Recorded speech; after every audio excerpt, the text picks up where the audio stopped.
Assalamualaikum warahmatullahi wabarakatuh. Pada praktik kali ini, kami akan melakukan percobaan kultur jaringan kacang merah skala rumah tangga. Kami beranggotakan Siti Asila dan Ramadan, Rizka Amalia, Lulu Labiba, Anissa Damayanti, dan juga Francisca Endah. Kultur jaringan adalah suatu metode untuk mengisolasi bagian dari tanaman dan menumbuhkannya dalam kondisi yang aseptik. Untuk mengoptimalkan pertumbuhan dan perkembangan tanaman yang hendak dikultur, komposisi media kultur telah diformulasikan dengan beberapa kandungan unsur.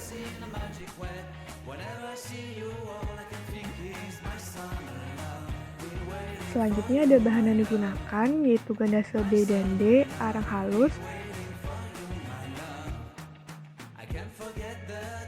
sari kentang dan sari tomat, air suling, agar, kacang merah, gula pasir, alkohol 70%, pemutih atau klorox, air kelapa, dan juga deterjen. Adapun alat yang digunakan yaitu jar, pencapit, wadah, sendok, pinset, kompor, panci, blender, gelas ukur, saringan, pisau, gunting, karet, plastik, timbangan, dan juga handphone.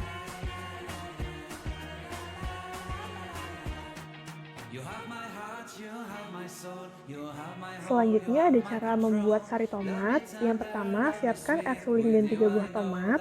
Potong tomat menjadi beberapa bagian. Masukkan air suling dan juga tomat ke dalam blender sampai halus.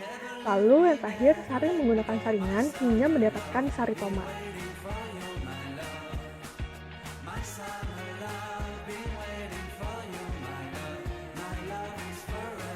Pembuatan sari kentang, siapkan air, panci, serta kentang yang telah diparut. Kemudian, tuang air ke dalam panci dan panaskan di atas kompor.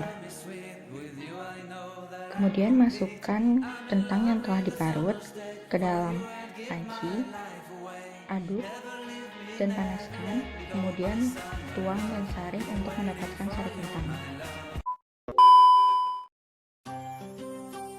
Cara kerja. Yang pertama ada sterilisasi alat, kedua pembuatan media, ketiga sterilisasi explant, dan keempat inisiasi explant. Langkah selanjutnya yaitu sterilisasi alat. Semua alat berupa jar, sendok, pencapit, wadah, dan pinset dilakukan sterilisasi dengan cara dicuci menggunakan deterjen. Kemudian alat-alat tersebut dibilas dan direbus selama 10 menit.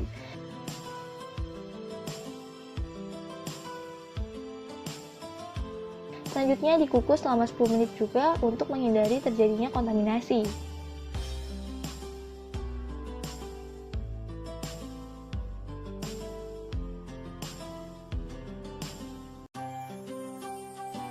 Untuk langkah selanjutnya yaitu pembuatan media. Semua bahan berupa air kelapa, agar swallow, gula, arang halus, gandasil B, gandasil D, sari tomat, sari kentang, dan air suling dicampur hingga mendidih.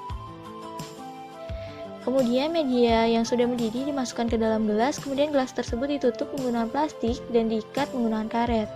Semua media yang sudah dimasukkan ke dalam gelas dan sudah tertutup dengan rapat, kemudian dikukus sampai agarnya itu sedikit mengeras. Selanjutnya adalah sterilisasi explant. Explant biji kacang merah yang sudah direndam dalam klorox 100% akan dicuci kembali untuk menghilangkan sisa-sisa dari klorox tersebut. Pencucian ini menggunakan air bersih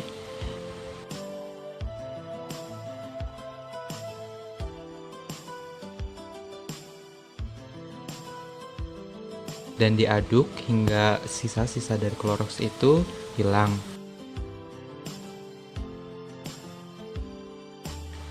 Selanjutnya adalah inisiasi explant. Media yang telah dibuat akan disimpan di dalam kulkas agar agar tersebut mengeras. Jika ingin melakukan inisiasi explant di dalam kulkas, kulkas terlebih dahulu harus disterilisasi menggunakan alkohol 70% agar mencegah kontaminasi. Selanjutnya, penutup dari media akan dibuka sedikit dan diambil biji kacang merah menggunakan capit yang telah disterilisasi sebelumnya menggunakan alkohol 70%. Biji kacang merah yang diinisiasikan dalam setiap gelas berjumlah 2 biji saja agar tidak terjadi penumpukan. Kemudian ada dokumentasi hasil praktikum kultur jaringan skala rumah tangga. Yang pertama ada perilaku kontrol tanpa air kelapa. Perilaku 1 dengan 150 ml air kelapa. Perilaku 2 130 ml air kelapa dan 15 ml air suling. Perilaku 3 120 ml air kelapa dan 30 ml air suling. Perilaku 4 105 ml air kelapa dan 45 ml air suling. Dan perilaku 5 90 ml air kelapa dan 60 ml air suling. Pembahasan. Sterilisasi merupakan salah satu tahapan untuk memusnahkan atau mengeliminasi semua mikroorganisme yang akan mempengaruhi hasil akhir dari kultur jaringan. Kemudian ada nutrisi alami untuk media kultur, yaitu air kelapa yang merupakan zat pengatur tumbuh, karena air kelapa ini mengandung sitokinin berupa kinetin dan zeatin, serta ZPT berupa auksin, vitamin, unsur hara makro dan mikro, serta gula atau sukrosa, yang akan mendukung pertumbuhan eksplan dalam media kultur. Penggunaan ZPT memang bermanfaat bagi kultur jaringan. Namun, penggunaan ZPT dengan konsentrasi yang terlalu tinggi cenderung akan mengganggu pembelahan sel dan kalus, menyebabkan terhambatnya pertumbuhan akar. Dan pemberian ZPT dalam jumlah yang kecil juga menyebabkan pemberian ZPT menjadi tidak tampak. Oleh karena itu, pemberian ZPT harus dalam konsentrasi yang tepat.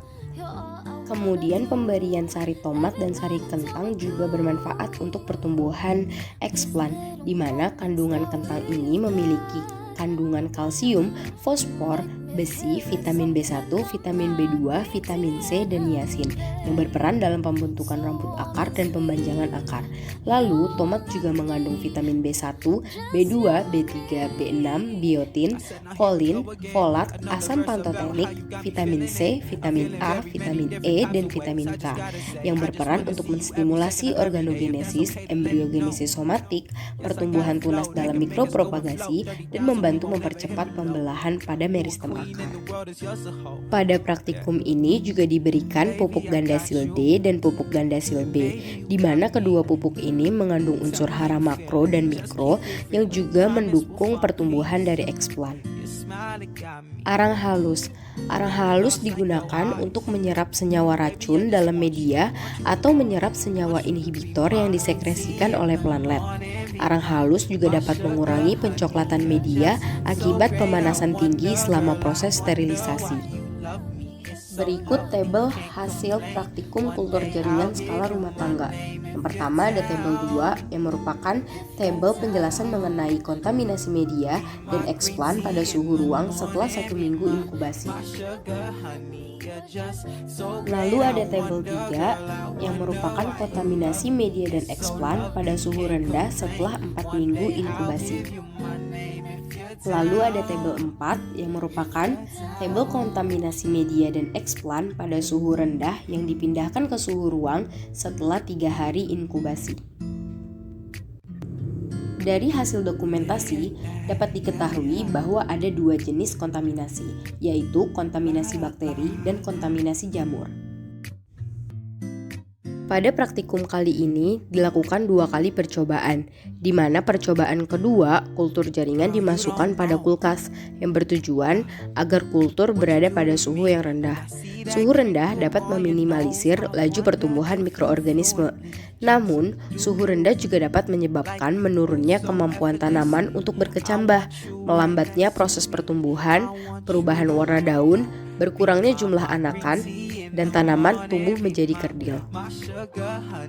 Suhu dapat mempengaruhi waktu perkecambahan, di mana semakin rendah atau semakin tinggi suhu, waktu perkecambahan akan semakin lama.